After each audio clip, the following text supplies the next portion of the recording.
With Man United having struggled to qualify for the Champions League last season, the 2008 final in Moscow must seem like a distant dream. Cristiano Ronaldo leaping like a salmon, John Terry slipping like a penguin, and Edwin van der Sar immortalising himself in club legend. Let's take a look at whatever came of that Champions League starting 11. Edwin van der Sar. When Edwin van der Sar signed for Man United in the summer of 2005, Sir Alex Ferguson claimed that he'd wished he'd signed the Dutchman sooner. When you look at the list of goalkeepers brought through, no wonder. The former Fulham shot stopper had already won the Champions League before, during the 94-95 season at Ajax, and he saw the final years of his career at Old Trafford, hanging up the boots in 2011, with his final game being a 3-1 loss to Barcelona in the Champions League final. However, in March 2016 he came out of retirement to play one last game for VV Noordwijk, and just like in Moscow, he was a penalty-saving hero. He currently works as the Chief Executive Officer at Ajax. Wes Brown. It seems ironic that a man with Wes Brown's injury troubles only got to play in the 2008 Champions League final due to another man's busted ankle.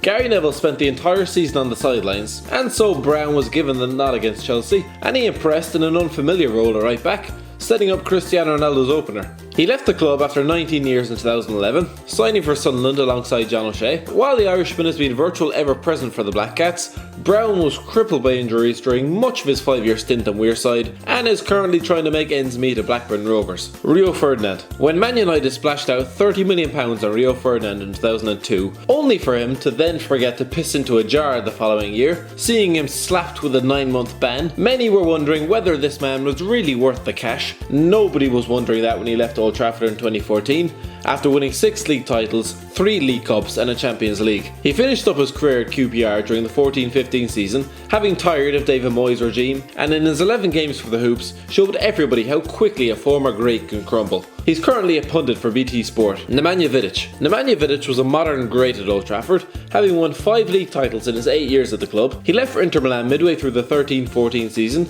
having also grown sick of David Moyes' lack of chips and/or trophies. Things did not work out for the Serbian at the San Siro, with Roberto Mancini relegating his former Manchester rival to the bench. He announced his retirement from the game in January 2016 and currently lives in Serbia with Ana Ivanovic. No, not that one. Patrice Evra. Like Nemanja Vidic, nobody knew too much about Patrice Evra when he was snapped up by Sir Alex Ferguson in the winter of 2006. We certainly knew all about him by the time he'd left in 2014. An excellent left back, he was a fan favourite for the club and found himself at the centre of a race row with Luis Suarez during the 11-12 season. After his form dipped under David Moyes, surprise, surprise, he left the club and signed for Juventus for £1.5 million. He immediately woke up, remembered how to play football, won 2 Serie A titles and reached the Champions League final, before returning to France via Marseille in January 2017. And at the age of 36, he still has not called time in his international career. Owen Hargreaves. We touched on Wes Brown's injury woes earlier.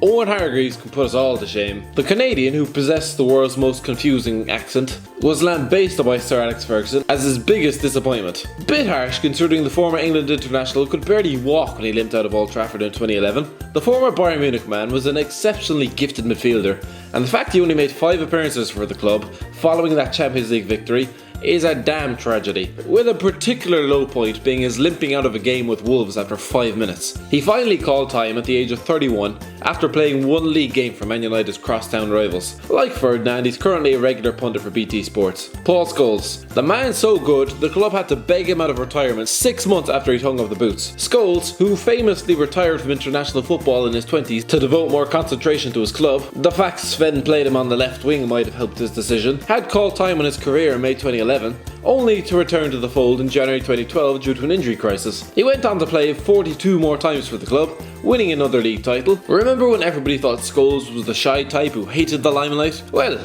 guess who's on TV moaning about Man United every week? He also has a stake in Salford City, although nobody really seems to be making a fuss about them anymore. Michael Carrick. The Geordie who Newcastle fans will always lament letting slip through their fingers. When he signed from Tottenham in 2006, the critics were out claiming he wouldn't last and that he was an insult to Roy Keane's memory, despite the Irishman not actually being dead. Well, it's 11 years later and Carrick is still there. In fact, he's the only remnant from that Champions League winning squad. Why they didn't hang on to Thomas Kuchak, I'll never know. His decision to prolong his career has just been rewarded with a club captaincy, and he's set to embark on his 12th season at Old Trafford. Cristiano Ronaldo. Win, lose or draw, whatever final Cristiano Ronaldo takes part in, he always seems to grab the spotlight. The Champions League final of 2008 was another such occasion, having bagged the opener, missed a penalty, and collapsed into a ball of tears upon the full-time whistle. While he set about plotting a move to Spain that summer, he would have to wait another year to get his dream move to the Bernabeu, where he has cemented his legacy as one of the world greats, with more goals than games, 3 more Champions Leagues, and further Ballon d'Ors. And no, Man United fans, he is not returning anytime soon. Carlos Tevez. If you need a step-by-step guide on how to destroy your cult hero status in one summer, just ask Carlos Tevez. Where Man United fans once sang for their manager to sign him on a permanent basis, they would soon be spitting with rage when he transferred to Manchester City in the summer of 2009, without a single care in the world. While he lit up the Etihad, he also proved to be a man with baggage, spending 6 months on a golfing holiday during the club's first ever title challenge. He has since played for Juventus, before being true to his word and retiring at Boca Juniors. Oh no wait, I'm sorry. Shanghai Shenhua just offered him a big bag of cash to play for them at the age of 33. So I guess there are things worth more than childhood ties. Wayne Rooney. Wayne Rooney's career has finally come full circle, having returned to the boyhood club that he left 13 years ago. We'll just forget about that badge kissing and the booing every time he returned to Goodison Park. Some people say the 31-year-old never fulfilled the early promise he showed when he first signed for Man United. Not only is the man the club's all-time record goal scorer with 253 goals, but he also holds that record for his country as well. So we'll just ignore those insane ramblings. Thanks for watching. Don't forget to like, share and subscribe, and also check out HITC 7s.